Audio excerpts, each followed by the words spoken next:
Here's Rebel News. Sheila Gunn Reid gets Pierre Poilievre to publicly commit to securing an independent press and ensuring public access to information. Well, the mainstream media, the journalists of the mainstream media aren't going to like that. What are you talking about?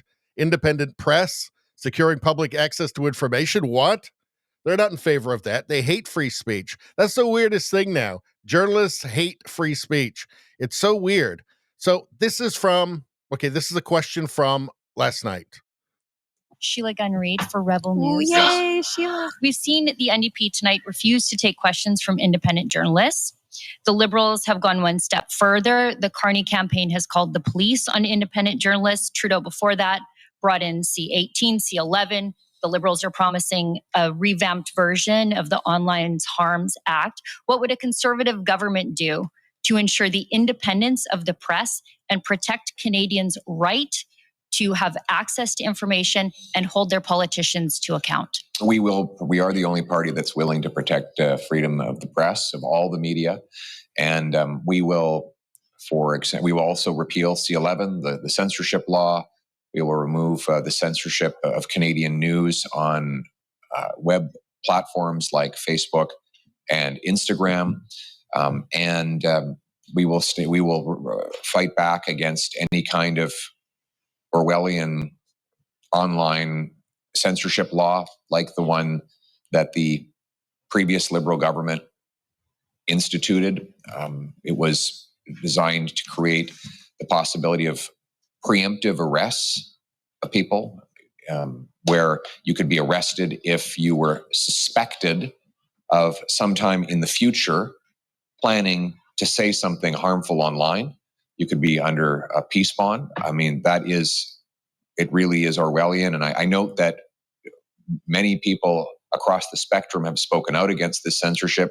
Even someone like Margaret Atwood, not known to be a conservative, has said that this kind of censorship is not only bad for democracy, but inhibits artistic expression. Mm-hmm. So I stand for free speech, and we will respect the right of Canadians to have access to the media that they choose.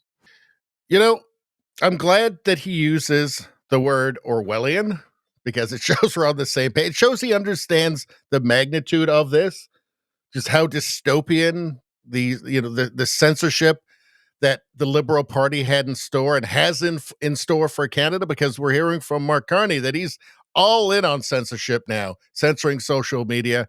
He wants to resurrect Bill C-63. Where was the question in the debates? Like tonight watching, where was a question about free speech in Canada? Right? We had a bill, literally, it didn't go through, but a bill that had pre-crime in it. Pre-crime. Okay, this is a Liberal bill. You haven't done anything, but some activist judge can say, well, you might do a hate online, so now you've got a year of house arrest. You haven't done anything. I mean, that's astoundingly dystopian. So I think that should have had a place in the debate. I mean, you have to be able to stay true to your own conscience and express that. So that should be in the debate. I mean, you could make an argument that that's the most important issue of all of them, because without it, you've really got nothing. You certainly don't have a democracy. And of course, when you've got Mark Carney not threatening, saying he's going to revive censorship laws, okay, it's an issue. It's an important issue. It's a real urgent issue right now. This is why you need independent media. Because otherwise, this question isn't going to get asked. And it's a crucial one.